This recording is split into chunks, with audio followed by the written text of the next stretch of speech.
आज मैं आपके साथ एक न्यू प्रैक्टिस सेट डिस्कस करने वाला हूँ। ये हमारा प्रैक्टिस सेट नंबर 3 है। अगर आपने अभी तक फर्स्ट 2 प्रैक्टिस सेट नहीं लगाए हैं तो डिस्क्रिप्शन में मैंने उनका लिंक दे दिया है, आप वहाँ से जाकर उनको लगा सकते हो। तो इस प्रैक्टिस सेट में आपके साथ 20 क्वेश्चन डिस्कस करने वाला हूँ। वीडियो थोड़ी लेंथी हो सकती है क्योंकि मैं कंसेप्ट भी आपको साथ साथ समझाने वाला हूँ। तो आप अपने मार्क्स काउंट करते चलना, और जो मैं कंसेप्ट आपको बताऊँ या तो आप उन्हें याद रखते हो या फिर आप उनको नोट करते चलना। तो चलते हैं क्वेश्चन नंबर फर्स्ट की तरफ। तो आप देखिए ये क्वेश्चन यहाँ पे है, by the time I reach the station the train, आगे जो है ब्लैंक है।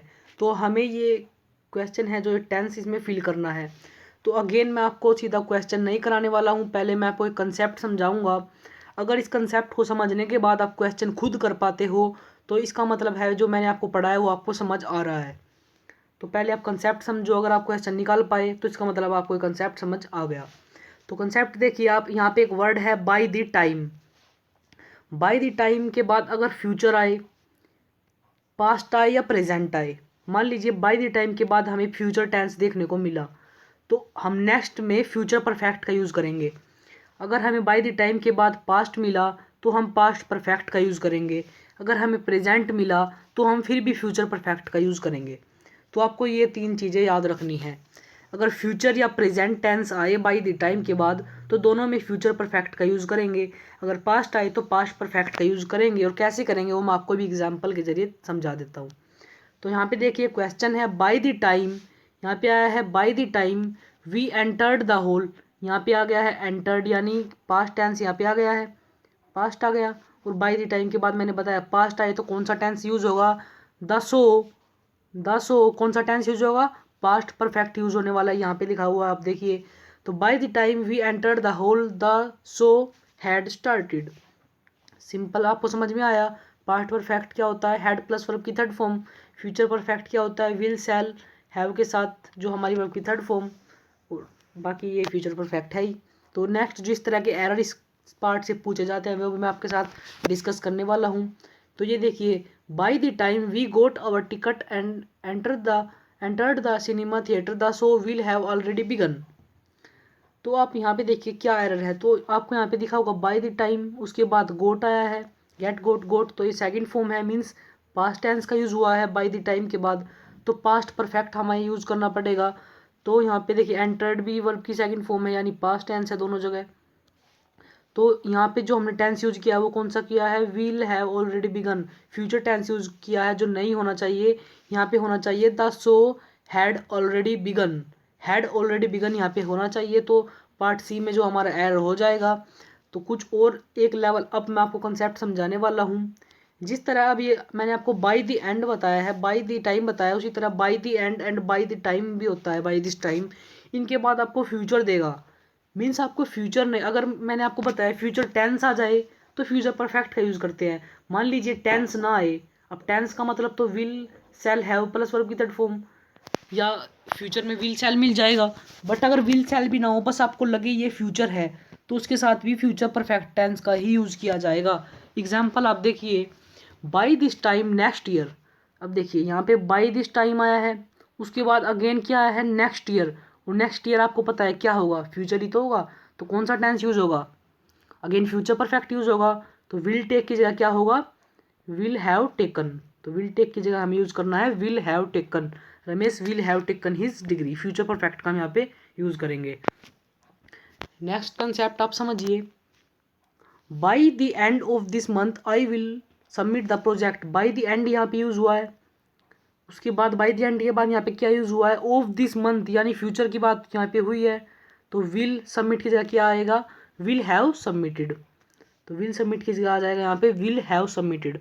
तो पार्ट सी में हमारा जो है एरर हो जाएगा। अब हम एक ब्लैंक करके देखने वाले हैं, ये देखिए, by the end of this week यानी बाई द एंड के बाद यहाँ पे क्या आया है, ऑफ दिस वीक यानी फ्यूचर की बात हुई है इस सप्ताह के अंत में। तो यहाँ पे क्या आएगा, फ्यूचर परफेक्ट। तो यहाँ पे क्या आएगा, विल कंप्लीट नहीं होता, हैड कंप्लीटेड नहीं, कंप्लीट नहीं, विल हैव कंप्लीटेड, हमारे यहाँ पे सिंपल आंसर आ जाएगा। तो आपको ये तीनों के तीनों याद रखने हैं, बाय दिस टाइम और बाय दी एंड, इनके साथ मीन्स कॉन्सेप्ट वही है तीन, वो जो मैंने आपको पहले समझाया, बस इसके साथ आपको थोड़ा फ्यूचर लगा के दे देगा और टेंस नहीं लगाएगा। तो जैसे बाय दी, ये बाय द टाइम के साथ तो आपको जैसे सीधा फ्यूचर लगा के देगा ये, बट बाई द एंड या बाई दिस टाइम के साथ आपको नेक्स्ट ईयर, नेक्स्ट वीक इस तरह लिख के दे देगा, बट आपको कंफ्यूज नहीं होना है, आपको वहाँ भी फ्यूचर परफेक्ट का यूज़ करना है। तो अब मैं क्वेश्चन की तरफ चलता हूँ। अगर आप इसको बना पाए तो मीन्स जो मैंने आपको समझाया है वो आपकी समझ आ चुका है। तो देखिए, by the time I reach the station the train. अब यहाँ पे देखिए बाई द टाइम के बाद क्या आया है, वर्ब की फर्स्ट फॉर्म यानी प्रेजेंट टेंस का यहाँ पे यूज़ हुआ है। अगर बाई द टाइम के बाद प्रेजेंट आए तो क्या यूज़ करते हैं, हम यूज़ करते हैं फ्यूचर परफेक्ट टेंस का। फ्यूचर परफेक्ट टेंस का यूज़ करेंगे हम। तो फ्यूचर परफेक्ट में क्या होगा, हैव लेफ्ट नहीं हो सकता, विल लीव नहीं हो सकता, हैड लेफ्ट नहीं हो सकता, विल हैव लेफ्ट यूज़ होगा। मान लीजिए अगर यहाँ पे रीच की जगह रीच्ड होता तो हम क्या करते, तो यहाँ पे क्या होता, बाई द टाइम के बाद वर्ब की सेकंड फॉर्म हो जाती है यानी पास्ट टेंस, तो फिर आंसर हो जाता है हैड लेफ्ट यानी पास्ट परफेक्ट टेंस। तो रीच और रीच से दोनों कंसेप्ट देखिए किस तरह बदल जाते हैं। तो आई होप आपको टेंस वाला क्वेश्चन बिल्कुल जो है आपके समझ आ चुका होगा। तो आप इस कंसेप्ट को याद रखिए, यहाँ से बहुत सारे क्वेश्चन एग्जाम्स में आपको देखने को मिल सकते हैं। क्वेश्चन नंबर जो सेकंड है हम उसकी तरफ मूव करते हैं। तो अगेन आपको क्या करना है, अपने जो है आंसर आपको नोट करते चलना है और बाद में आप अपने काउंट कर लेना। तो यहाँ पे क्वेश्चन है, dash Lok Sabha pass the bill yesterday. तो हमको बताना है यहाँ पे क्या आएगा। उसके नेक्स्ट मैंने लिखा है parliament pass the bill yesterday. इन दोनों में अक्सर जो है कन्फ्यूजन पैदा करके क्वेश्चन दिया जाता है हमको। तो मैं आपको बता दूं, लोकसभा से पहले आर्टिकल का यूज़ होता है, बट पार्लियामेंट वर्ड से पहले आर्टिकल का यूज़ नहीं होता। तो मैंने इन दोनों को एक साथ लिख लिया क्योंकि इन दोनों के से कन्फ्यूजन थोड़ा हो जाता है कई बार, क्योंकि क्वेश्चन ये सेम ही देखने को मिलता है। तो लोकसभा वाले केस में आंसर हो जाएगा the Lok Sabha pass the bill yesterday, but parliament वाले में हमारा जो होगा नो आर्टिकल का यहाँ पे यूज़ होने वाला है। तो आप याद रखना, पार्लियामेंट एक ऐसा वर्ड है जिसके साथ हम इस आर्टिकल का यूज़ नहीं करते हैं। तो नेक्स्ट पे चलते हैं। यहाँ पे देखिए, यहाँ पे एक वर्ड मैंने लिखे, यहाँ पे एक सेंटेंस है यानी एरर का एक पार्ट है। He leads a very luxurious life so he goes to every part of India by a car. Means वो एक बिल्कुल धनी, एक अच्छी ज़िंदगी जीता है, इसलिए वो इंडिया के सभी भागों में कार के द्वारा जाता है। तो हमें इसमें एरर फाइंड आउट करना है। तो मैं आपको सीधा बता दे रहा हूँ, एक नीचे में एक दो क्वेश्चन आपके साथ डिस्कस करूँगा। आपने कभी ऐसा सुना है, आई केम हेयर बाई ए बस? तो ऐसा कभी नहीं होता, क्योंकि बाई ए बस नहीं होता, बाई बस होता है। जैसे by bus, by car, by auto, by rail, by जो हम एरोप्लेन कोई भी बोलो, पर उसके बीच में आर्टिकल का यूज़ नहीं होता है। इसी तरह एक वर्ड होता है बाई मिस्टेक, इसके बीच में भी by the mistake, by mistake इस तरह यूज़ करके दे दिया जाता है, बट इसके बीच में भी अगेन कुछ यूज़ नहीं होता है। तो आपको ये दोनों याद रखने हैं। तो एरर किस पार्ट में होगा, बाई ए कार में से ए यहाँ पे कट जाएगा, बाई कार आ जाएगा। नेक्स्ट देखिए आप, it was by a mistake that he injured her hand, और यहाँ पे दे दिया है नो एरर। तो बाई ए मिस्टेक अगेन यहाँ पे हमको देखने में सही लग रहा है, बट अगेन यहाँ पे ए का यूज़ नहीं होगा, बाई मिस्टेक यहाँ पे हमारा जो है पार्ट में एरर हो जाएगा। तो बी पार्ट यहाँ पे आंसर हो जाएगा। तो आपको ये दोनों याद रखने हैं, बाई बस वाला भी, बस कार ऑटो कुछ भी हो सकता है, और बाई मिस्टेक भी आपको यहाँ पे याद रखना है। तो क्वेश्चन नंबर 4 की तरफ मैं मूव करता हूँ। तो क्वेश्चन यहाँ पे है, प्रीपोजिशन से मैंने क्वेश्चन लिया है। यहाँ पे है, the climate is not conductive dash good health. हमें बताना है इसमें क्या यूज़ होगा। तो अगेन मैं आपको थोड़ा कंसेप्ट समझा देता हूँ। मैंने अपनी जो वीडियो की सीरीज शुरू की थी प्रीपोजिशन की, मैंने आपको उसमें बताया था, कोई भी ऐसी चीज़ जो हमें फ़ायदा दे, बेनिफिशियल हो, प्रॉफिटेबल हो, कंडक्टिव हो, लुक्रेटिव हो, ये सब हमें फ़ायदे देने वाली चीज़ होती है। या फिर कोई भी चीज़ हमें नुकसान देने वाली हो, हार्मफुल हो, इंजीरियस हो, डिस्टेरियस, डिजास्ट्रस हो, पेनफुल हो, दोनों के साथ आप टू यूज़ कर दीजिए, बिल्कुल आपका आंसर 100% ठीक होने वाला है। आपको लगे ये चीज़ मुझे अच्छा कुछ देने देगी, या लगे आपको ये कुछ चीज़ मुझे नुकसान देगी, तो उसके साथ आप सिंपली टू यूज़ कर दीजिए। जैसे स्मोकिंग इज़ इंजीरियस, तो इसके साथ भी सिंपल क्या यूज़ हो जाएगा, टू हेल्थ, क्योंकि स्मोकिंग हमारे स्वास्थ्य के लिए हानिकारक होती है। तो इसी तरह यहाँ पे लिखा हुआ है कि मौसम हेल्थ के लिए अच्छा नहीं है, तो कंडक्टिव वर्ड का मतलब होता है अच्छा होना, तो इसके साथ अगेन हम टू का यूज़ कर देंगे। तो कंडक्टिव के साथ किसका यूज़ किया जाता है, टू का यूज़। तो आपको ये वाला कंसेप्ट याद रखना है, अच्छे और जो हमको फ़ायदा ना दे, दोनों के साथ हमें टू का यूज़ कर देना है। तो क्वेश्चन नंबर 5 की तरफ मूव करता हूँ मैं। ये क्वेश्चन अगेन मैंने जो है प्रीपोजिशन से लिए हैं, क्योंकि थोड़ा बड़ा टॉपिक है और इसमें इसलिए मैंने जितनी ज़्यादा हो सकी उतनी मैं आपके साथ डिस्कस कर रहा हूँ। तो देखिए, the camels are generally adapted dash life in desert. मतलब जो ऊँट होते हैं वो डेजर्ट में अडेप्टेड हो जाते हैं, उसके अनुकूल अपनी ज़िंदगी जी लेते हैं। अडेप्ट का मतलब क्या होता है? अपने आप को ढालना किसी के अकॉर्डिंग। एक होता है अडेप्ट, ADEPT। अडेप्ट का मतलब होता है किसी चीज़ में निपुण होना, कुशल होना, उसके साथ इन का यूज़ किया जाता है, अडेप्ट इन।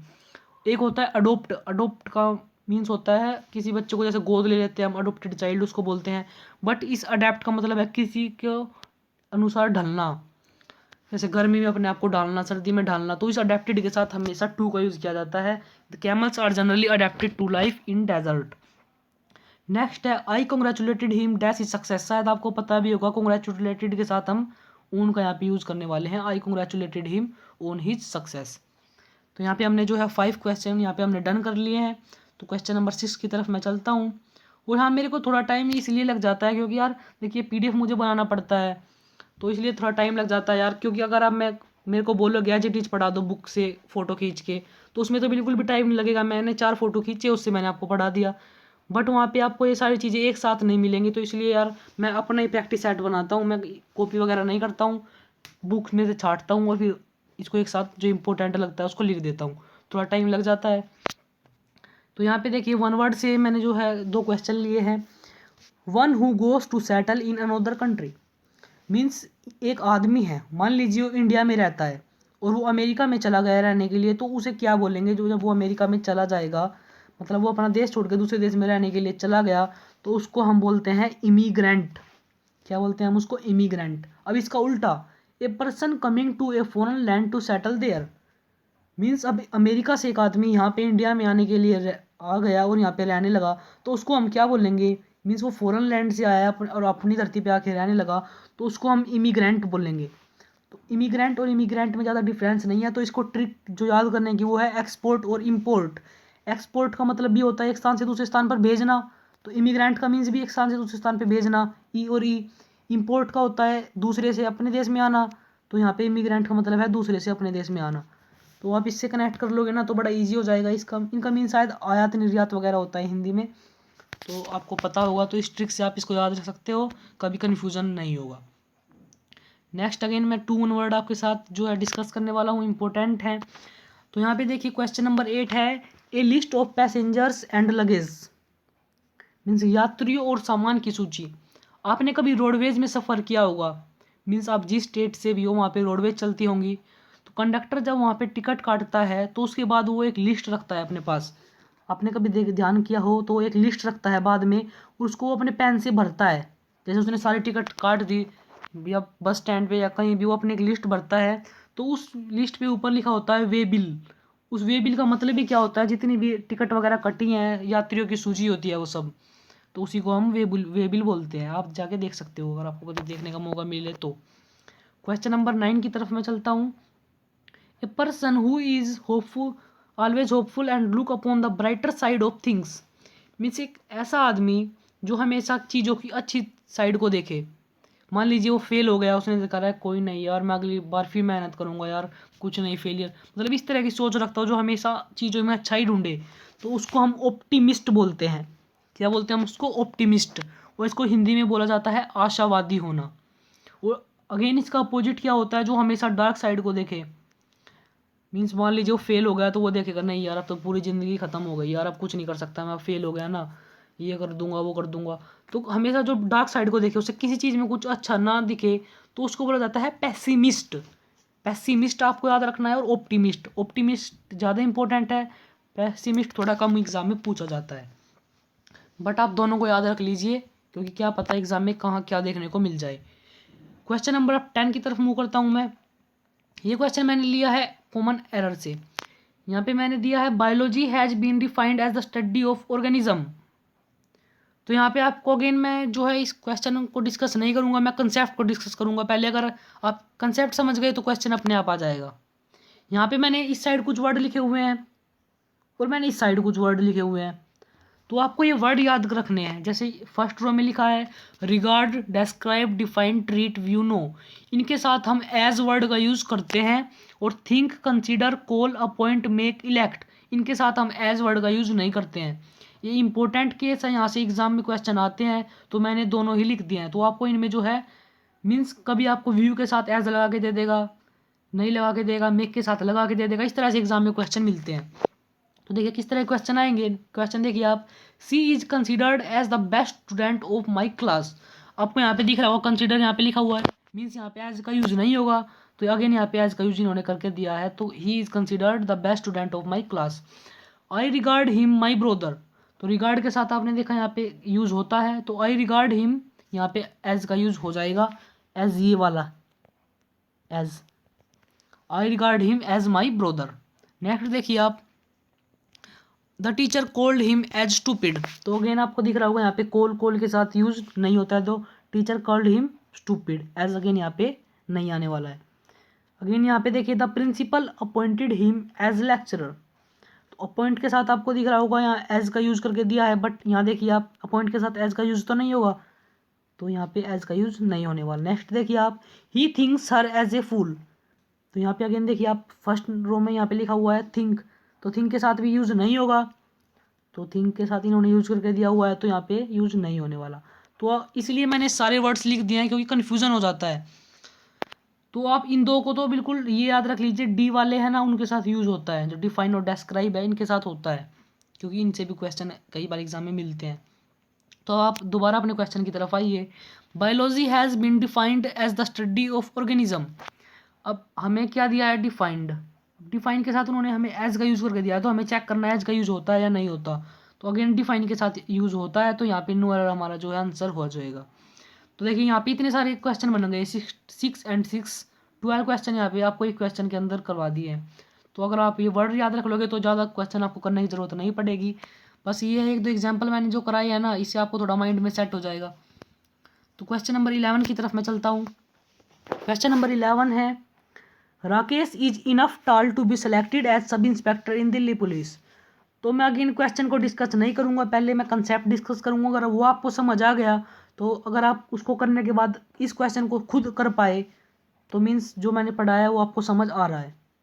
देखिए यहाँ पे आपको कुछ वर्ड दिख रहे होंगे, इनफ, रिलेटिवली एंड कंपैरेटिवली। इन तीनों वर्ड के साथ जो एडजेक्टिव आता है वो पॉजिटिव डिग्री आता है। पॉजिटिव डिग्री का मतलब पता होगा, जैसे गुड, बेटर, बेस्ट, गुड इसमें पॉजिटिव है, बेटर इसमें कंपैरेटिव है, और बेस्ट जो है हमारी सुपरलेटिव है, तो गुड का यूज़ होगा। फास्ट, फास्टर, फास्टेस्ट, इस तरह हो गया। वीक, वीकर, वीकेस्ट, समझ रहे हो ना आप। तो यहाँ पे देखिए, her speed is relatively faster than ours, ये सारे के सारे प्रीवियस ईयर क्वेश्चन है, तो रिलेटिवली के साथ हमें यहाँ पे फास्टर का यूज़ करके दिया है, बस ई आर का यूज़ नहीं होगा, पॉजिटिव डिग्री यानी फास्ट का यहाँ पे यूज़ होगा। नेक्स्ट देखिए आप, the weather is comparatively colder today, again comparatively के साथ कोल्डर का यूज़ करके दिया है, बट ई आर का यूज़ नहीं होगा, पॉजिटिव डिग्री यानी कोल्ड का यूज़ होगा, जैसे कोल्ड, कोल्डर, कोल्डेस्ट। अगेन देखिए the he is comparatively weaker in maths, again comparatively के साथ वीकर का यूज़ करके दिया है, तो वीकर नहीं वीक होगा, he is comparatively weak in maths. अब मैंने आपको रिलेटिवली और कंपैरेटिवली दोनों के कंसेप्ट समझा दिए, बट इनफ में थोड़ा अंतर आ जाता है। हाँ कंसेप्ट वही चलेगा पॉजिटिव डिग्री वाला, बट इसके साथ दो रूल लग जाते हैं। अगर इनफ को एडजेक्टिव की तरह यूज़ किया जाए या फिर एडवर्ब की तरह यूज़ किया जाए। अब आप देखिए, I have enough money two by this bike, तो यहाँ पे क्या हुआ, मनी यहाँ पे एक नाउन है, आई हैव इनफ मनी, तो नाउन की को जो क्वालिफाई कर रहा है वो एक एडजेक्टिव ही तो होगा, मीन्स कितनी मनी है उसके पास, इनफ मनी है, तो मनी को क्वालिफाई किया इनफ ने, तो ये एक एडजेक्टिव हो गया यहाँ पे। तो यहाँ पे आपको दिख गया होगा एडजेक्टिव की तरह किस तरह यूज़ करना है इसको। अगेन देखिए आप, Arjun is smart enough to understand your tricks, तो अर्जुन इज स्मार्ट, स्मार्ट यहाँ पे एक एडजेक्टिव हो गया, तो इनफ क्या होगा, स्मार्ट कैश कितना स्मार्ट है वो, थोड़ा है, ज़्यादा है, इनफ है, तो एक एडजेक्टिव को क्वालिफाई कौन करेगा, एक एडवर्ब भी तो करेगी। तो मीन्स अगर ये एडवर्ब के तौर पर यूज़ की जाए तो ये एडजेक्टिव के बाद यूज होती है, मैं आपको ये बताना चाह रहा हूँ। अब देखिए किस तरह से आपको दिया जाएगा, he is enough smart to be selected as airman in Indian air force. अब यहाँ पे इनफ दिया हुआ है, एडवर्ब है, स्मार्ट एडजेक्टिव है, तो मैंने आपको बताया एडजेक्टिव पहले आएगा, एडवर्ब बाद में आएगी, तो क्या हुआ, he is smart enough to be selected as airman in Indian air force. तो आपको एक कंसेप्ट समझ में आया होगा। तो अगेन मैं क्वेश्चन की तरफ मूव करता हूँ। यहाँ पे आप देखिए, Rakesh is enough tall to be selected as sub inspector in Delhi police. तो देखिए इनफ के साथ पॉजिटिव डिग्री तो बिल्कुल आई हुई है, इसका मतलब ये थोड़ी ना नो एरर हो जाएगा। मैंने आपको बताया ये है एक एडजेक्टिव और ये है एक एडवर्ब, तो एडवर्ब का यूज इससे हम बाद में करने वाले हैं, मीन्स इन दोनों की पोजीशन आपस में चेंज होगी। टोल पहले आएगा इससे। Rakesh is tall enough to be selected as sub inspector in Delhi police. तो फर्स्ट पार्ट में हमारा जो है एरर हो जाएगा। तो क्वेश्चन नंबर जो है 12 की तरफ मैं मूव करता हूँ। तो 11 तक आपको आई थिंक सारे समझ आ गए होंगे। तो यहाँ ये देखिए क्वेश्चन मैंने दो लिए हैं, 12 और 13 ये लिए हैं मैंने ईडियम फ्रेजेस से। ईडियम फ्रेजेस से मैंने क्वेश्चन लिए हैं। तो फर्स्ट जो है 12 है वो है गिफ्ट ऑफ द गैब। गिफ्ट ऑफ द गैब का मतलब होता है टैलेंट फॉर स्पीकिंग। मीन्स किसी के पास इंप्रेसिव भाषा होती है ना कुछ बच्चों की, मीन्स वो बोलते हैं बिल्कुल ऐसा लगता है जैसे सॉन्ग सुना रहे हो, बिल्कुल इंप्रेसिव, एक एक वर्ड उनको सच्चा लगता है। तो उनको बोलते हैं उनकी जीवा पर सरस्वती का वास है। मीन्स बिल्कुल बहुत अच्छा, बिल्कुल मधुर वो बोलते हैं। कुछ बिल्कुल इतना बुरा बोलते हैं कि उनकी सारी बात सुनने का भी जी नहीं करता। तो गिफ्ट से आप लगा लीजिए, कुछ तो टैलेंट होगा ना जो से मिला होगा, तो गिफ्ट से आप थोड़ा सेंस लगा सकते हो। तो गिफ्ट ऑफ द गैब का मतलब होता है जीवा पर सरस्वती का वास, यानी बोलने का थोड़ा जो हमारे पास टैलेंट होना, इंप्रेसिव बोलना। तो सी पार्ट हमारा आंसर हो जाएगा। नेक्स्ट देखिए आप, a man in the street. अब देखिए जितने भी लोग इस तरह सड़कों पे घूमते रहते हैं तो हम बोल देते हैं ना ये क्या है, आम आदमी तो है सड़क पे ऐसे घूमता है। तो a man in the street से सेंस निकलती है एक कॉमन आदमी की, सिंपल आदमी की। तो एन ऑर्डिनरी पर्सन, एक साधारण व्यक्ति को बोला जाता है a man in the street. Stranger भी नहीं हो सकता, नॉन भी नहीं हो सकता और इलिटरेट अनपढ़ भी नहीं हो सकता। तो एक साधारण को बोला जाता है a man in the street. I think आपको जो है क्लियर हो गया होगा। तो क्वेश्चन नंबर 14 की तरफ मैं मूव कर रहा हूँ। यहाँ पे क्वेश्चन मैंने लिया है सिनोनिम से। यहाँ पे एक वर्ड आया है सरमाउंट। मैंने आपको प्रीवियस जो प्रैक्टिस सेट में पैरामाउंट का बताया था। पैरामाउंट का मतलब होता है शिखर, जैसे जीनित हो गया, समिट हो गया, अपेक्स हो गया, क्लाइमैक्स हो गया। तो इसी तरह एक सरमाउंट होता है, एक पैरामाउंट और एक सरमाउंट। सरमाउंट का मतलब होता है किसी चीज़ पे जीत पाना, किसी चीज़ पे विजय पाना, किसी चीज़ को काबू में करना, मीन्स किसी चीज़ को ओवरकम करना। ओवरकम मीन्स किसी चीज़ पे काबू पाना। तो आई थिंक आपको सरमाउंट इसको अपनी वोकैबुलरी में ऐड कर लीजिए, इंपॉर्टेंट वर्ड है। नेक्स्ट है कॉन्फिस्केट। कॉन्फिस्केट यहाँ पे एक वर्ड है, इसका मीनिंग हमको बताना है क्या होगा इसका सिनोनिम। तो कॉन्फिस्केट का मतलब होता है कि मान लीजिए सरकार ने, आपको सुना होगा ना, सरकार ने इसकी जो है प्रॉपर्टी को जब्त कर लिया, ताले लगा दिए, इसकी प्रॉपर्टी जब्त हो गई। तो सरकार जब किसी की प्रॉपर्टी को जब्त करे तो उसको बोला जाता है कॉन्फिस्केट, यानी टू सीज बाई अथॉरिटी। अगर कोई आदमी किसी की प्रॉपर्टी पर कब्जा कर ले तो उसको बोला जाता है अनेक्स। तो मोस्टली जो है हमें कॉन्फिस्केट ही देखने को मिलता है। तो कॉन्फिस्केट आप याद रख लीजिए, जैसे सरकार किसी चीज़ पे कब्जा कर ले तो उसको बोला जाता है कॉन्फिस्केट, हड़पना, किसी चीज़ को जब्त कर लेना। क्वेश्चन नंबर 16 की तरफ मूव करता हूँ मैं। यहाँ पे जो है एंटोनिम हमसे पूछा गया है रानसीड का। रानसीड या रानसीड, आप आई थिंक नॉट मैटर आप क्या बोलते हो इसे। रानसीड का मतलब होता है जो चीज़ जो बासी हो, जो स्टेल हो। ये मीन्स स्टेल इसका क्या होगा, स्टेल इसका सिनोनिम हो गया रानसीड का, मीन्स बासी। बट हमें तो एंटोनिम बताना है, तो एंटोनिम क्या हो जाएगा, सिंपल सा है, अगर वो बासी है तो फ्रेश इसका जो है एंटोनिम हो जाएगा। तो फ्रेश इसका जो है आंसर है। याद रखना आप, स्टेल का मीन्स होता है रानसीड, यानी बासी इनको बोला जाता है। नेक्स्ट देखिए आप, नेक्स्ट है इनविंसिबल। इंपॉर्टेंट वर्ड है, वन वर्ड में भी ये पूछा जाता है। वन वर्ड में किस तरह पूछा जाता है, वन वर्ड में लिखा आता है one who can not be defeated.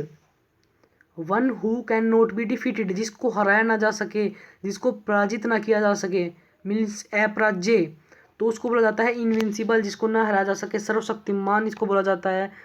तो इसका जो उल्टा होगा वो होगा पावरलेस, जिसके पास पावर ना हो उसको बोला जाएगा इनविंसिबल का एंटोनिम। तो बिल्कुल सिंपल था। क्वेश्चन नंबर 18 की तरफ मैं मूव करता हूँ। ये क्वेश्चन मैंने जो लिया है एक्टिव और पैसिव वॉइस से मैंने क्वेश्चन लिया है। देखिए किस तरह का है। सी विल ब्रिंग्स केक्स। अब आपको पता है अगर मॉडल हमें मिल जाए एक्टिव वॉइस में तो पैसिव वॉइस बनाते बारिश के साथ सीधा बी को हम ऐड कर देते हैं। क्यों ऐड करते हैं, क्योंकि उसके बाद हमें थर्ड फॉर्म का यूज़ करना है। सीधा हम मॉडल के बाद तो थर्ड फॉर्म का यूज़ नहीं कर सकते, इसलिए हम बी को ऐड कर देते हैं।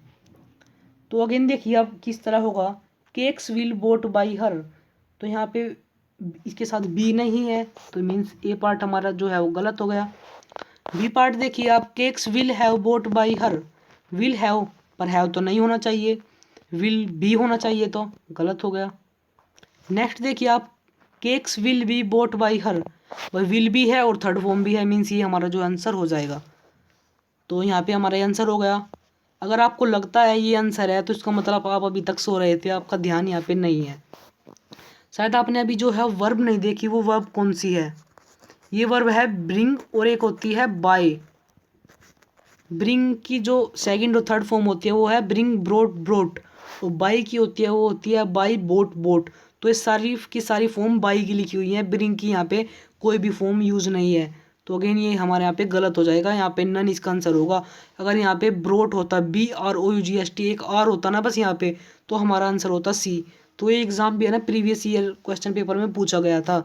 तो इस तरह को आप थोड़ा ध्यान से करना, वर्ब वगैरह का चैप्टर अच्छे से याद कर लेना, कभी एग्ज़ाम में गलत हो जाए।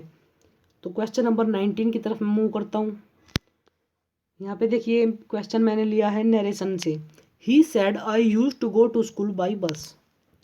अगेन अब देखिए नरेशन में आपको पता होगा वर्ब की सेकंड फॉर्म को हम किस में बदलते हैं?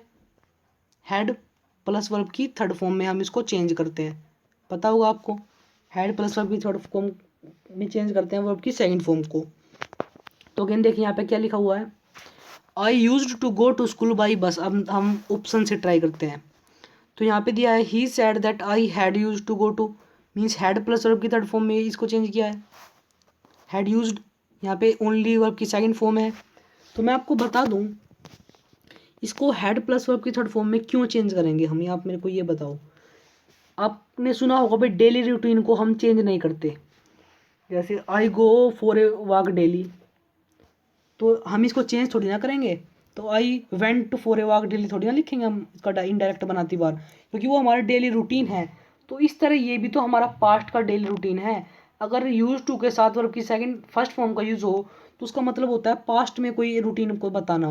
इसका इस सेंटेंस का मीनिंग है कि उसने कहा कि मैं बस से यात्रा किया करता था, मीन्स वो मान लीजिए आपने +2 पास कर ली, तो एक साल पहले आप कहे मैं बस से प्लस अपने स्कूल के लिए जाया करता था, तो I use to go to school by bus. तो आप यही तो कहेंगे एक दिन तो नहीं गए थे ना आप पूरा साल गए थे। तो पास्ट रूटीन को यूज टू के हम बता सकते हैं, तो पास्ट रूटीन को हम एज इट इज़ रखेंगे, इसको चेंज नहीं करेंगे। तो मीन्स हैड यूज टू वाला हमारा गलत हो गया, हैड यूज टू वाला हमारा गलत हो गया। तो इसका मतलब ये हमारा ठीक हो गया। क्यों भाई, अभी हमको देखना है सेकंड एंड फोर्थ में कोई अंतर नहीं है, यहाँ पे ही दिया हुआ है, यहाँ पे आई दिया हुआ है। तो अब हमें देखना है आई किस में चेंज होगा। आई हमारा जो है फर्स्ट पर्सन है, आई और वी, और फर्स्ट पर्सन सब्जेक्ट के अकॉर्डिंग चेंज होता है, तो फर्स्ट पर्सन यहाँ पे ही आना चाहिए। तो आई का यूज़ नहीं होगा, ही का यूज़ होगा। He said that he used to go to school by bus. First person किसके अकॉर्डिंग चेंज होगा? ही के अकॉर्डिंग। तो आपको ये समझ आ गया होगा। तो नेक्स्ट पार्ट पे मैं चलता हूँ, जो लास्ट हमारा आज का क्वेश्चन है। इसमें हमें जो है वर्ड फॉर्मेशन करनी है, यानी एडजेक्टिव बनाना है हमें करेज का। इस तरह का क्वेश्चन है ना, आईएएफ में एक क्वेश्चन पूछा जाता है। तो इस तरह को एक बार आप सारे के सारे को देख के चले जाइए, क्योंकि कई बार ऐसा होता है ना, अगर आपको नहीं भी बनाने आते ना, आपने पढ़ा हुआ कहीं, तो आप तुरंत सही आंसर लगा दोगे। तो करेज का हमें बनाना है क्या, यहाँ पे एडजेक्टिव इसका बनेगा। तो करेज का जो एडजेक्टिव होता है वो होता है करेजियस, ना कि करेजनेस। करेजनेस नहीं होता, करेजियस इसका जो है एडजेक्टिव होता है, और ये अपने आप में एक नाउन है। तो यहाँ पे जो है मैंने 20 के 20 क्वेश्चन आपके साथ जो मैंने डिस्कस कर दिए हैं। तो आप अपना स्कोर जो है आपने काउंट कर लिया होगा। अगर आपका कम स्कोर आता है ना, तो आप डीमोटिवेट मत होया करिए। आप ये सोचिए आपने औरों से ज़्यादा सीखा है। मान लीजिए किसी के 19 मार्क्स आए हैं तो उसने एक क्वेश्चन नया सीखा है, बट अगर आपके 10 आए हैं तो आपने 10 क्वेश्चन ही नए सीखे हैं। तो आप भी एक ऑप्टिमिस्ट बनिए, चीज़ों को जो है अच्छी साइड से देखना शुरू कर दीजिए। तो जो है नेक्स्ट मेरे को टाइम मैंने आपको बताया पहले इसलिए लग जाता है क्योंकि मेरे को पीडीएफ थोड़ा बनाना पड़ता है यार। सिंपल मैं अगर वैसे ही फ़ोटो खींच के आपको पढ़ाऊँ ना, तो उसमें मेरे को भी मज़ा नहीं आएगा और आपको भी नहीं आएगा। आपको भी लगेगा यार ये तो वही अरिहंत वाली बुक है, तो मैं ही तो आप अरिहंत की बुक ही ले लो ना, प्रैक्टिस ऐड क्या करते हो यार। तो कुछ अलग तो देना पड़ेगा ना यार, तभी तो आप मेरी वीडियो को देख रहे हो। अगर मैं भी अरिहंत लूसेंट एसके कराने लग जाऊँ तो फिर अंतर ही क्या है यार, फिर तो आप बुक से ही पढ़ लो। ये भी मैंने आपको थोड़ा अरेंज करके लिखा है, इसलिए आप मेरे को देख रहे हो। एज इट इज़ तो मैं आपको, मेरे पास बुक का पीडीएफ है, वो खोल के अब मैंने आपको 10 के 10 प्रैक्टिस सेटअप करा दिए। बस उसका फ़ायदा तो कुछ नहीं है ना, कुछ अलग करिए यार ज़िंदगी में। तो अब तो ऐसा टाइम है, एग्ज़ाम भी आपका पास आ रहा है, तो अच्छे से आप अपनी पढ़ाई कीजिए। इस वीडियो के बारे में जो भी आपका सुजेशन है आप कमेंट बॉक्स में मेरे को लिख के जो है दे दीजिए। और एक पीडीएफ वाली वीडियो भी मैं अभी थोड़ी देर बाद जो है डाल रहा हूँ, क्योंकि कुछ बच्चों को जो पीडीएफ नहीं मिला था, क्योंकि मेरे पास ज़्यादा कुछ अप्रूव आ चुके थे, अप्रोक्स 10,000 के अप्रोक्स, क्योंकि मैंने टोटल 10 जो लिंक डाले थे। एक स्टूडेंट अगर वहाँ पे कॉपी करता तो 10 अप्रूव करने पड़ते। तो अब सोच लीजिए 1000 ने भी अप्रूव मांगा होगा तो कितने हो गए। तो मैं ज़्यादा नहीं, मैं 100-200 के ही अप्रूव कर पाया हूँ। तो आज वीडियो आ जाएगी, आप डायरेक्ट वहाँ से डाउनलोड कर सकते हो। थैंक यू गाइज़, अच्छे से पढ़ाई करते रहिए। नेक्स्ट वीडियो में आपके साथ फिर मिलता हूँ। जय हिंद।